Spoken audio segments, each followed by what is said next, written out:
Everyone, welcome back for another week here at Creators Call Shop. My name is Marcy and today we're going to be doing a little bit more work in this journal. I'm going to be working on decorating up the spine, and then we're going to add some laces to the edges of the pages. We're almost done working in this binder. This is the Heritage Cookbook that my daughter asked me to make her. So we're getting closer to the end, and my goal is to wrap this up today, showing you what I'm working on, and then next week we will have the final flip through. So without further ado, go ahead and grab your drink, grab your comfy seat, and find a snack. Hurry right back, and then we will work on this together.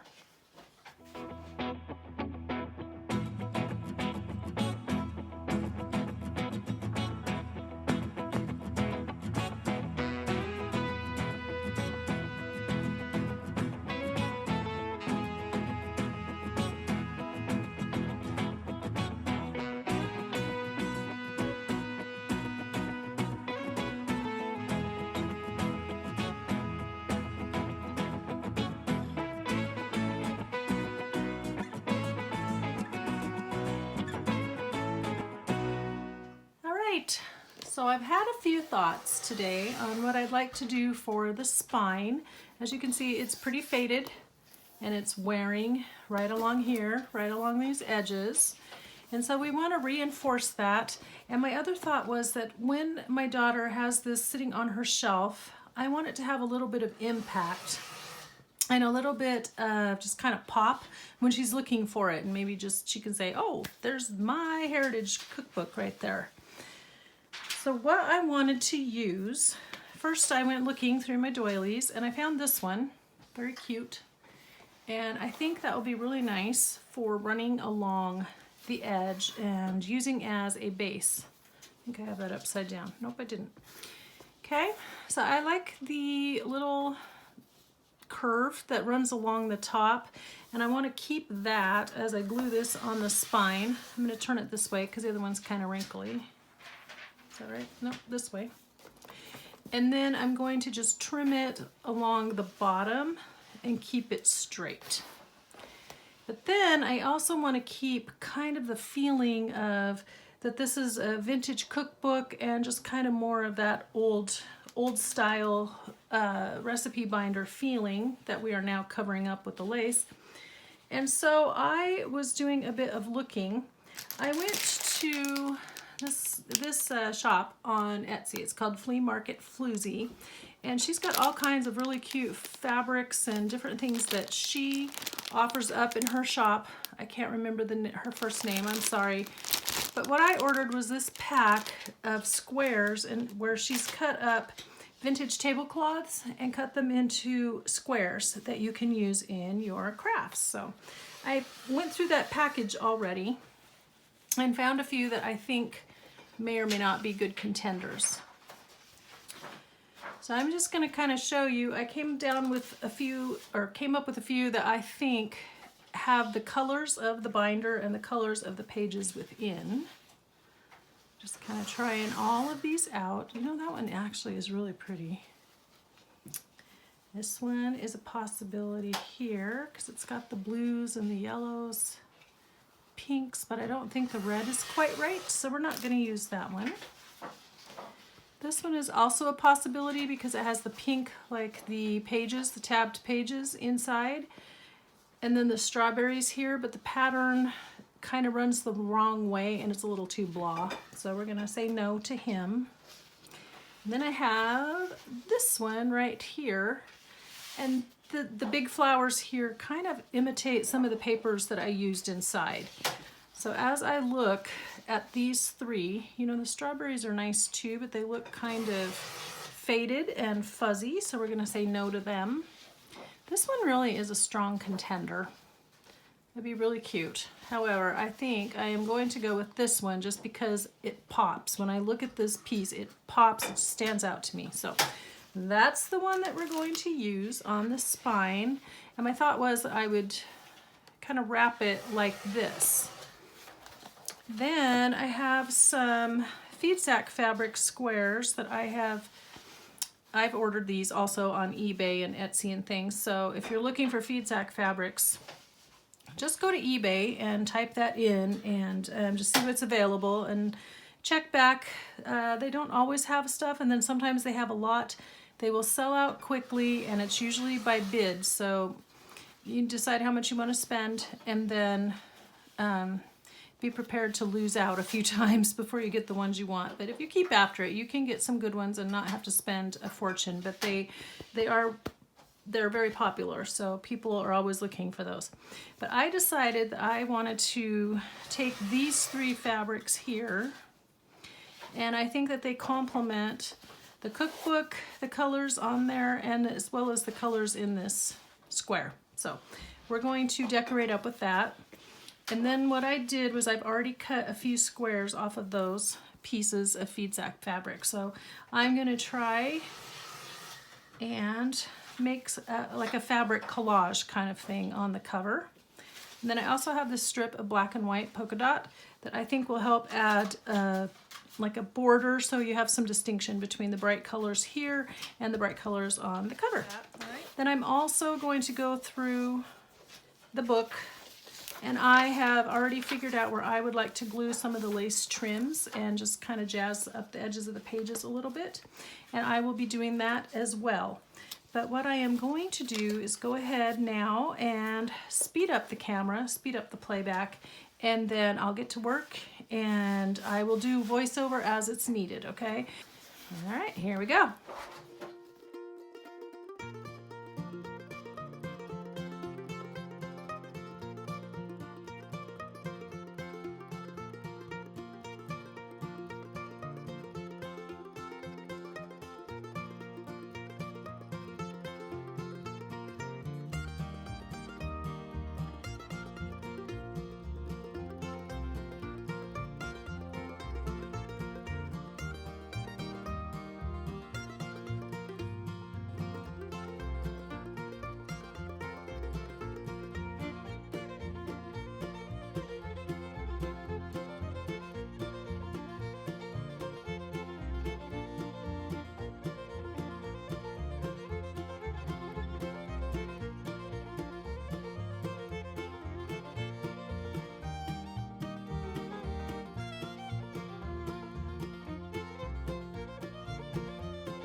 Okay guys, I'm at the end of our time today, and I think we did all right.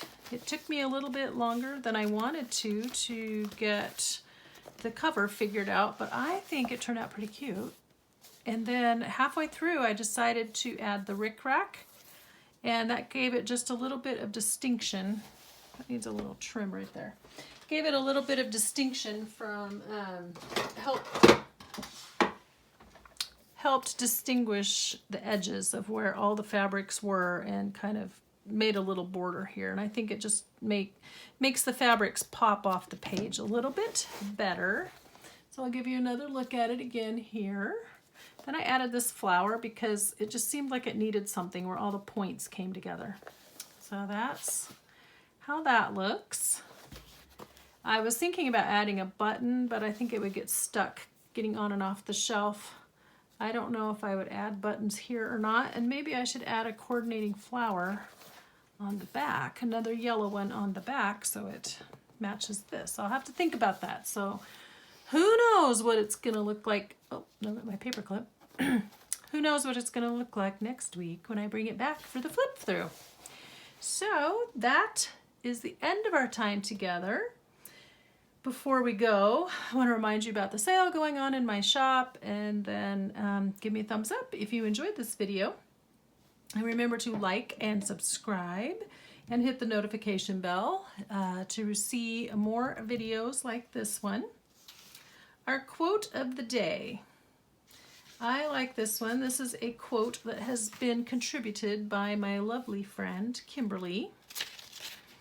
And this quote says, I'm going to dedicate this quote to my son-in-law because he loves pasta so much, and because this cookbook is he's going to benefit from all the things in it. But the quote says, life is a combination of magic and pasta. That's Federico Fellini. Life is a combination of magic and pasta. I think he might be right. All right, guys, until next week, I want you to be inspired and do something creative today. Catch you in the next video. Bye-bye.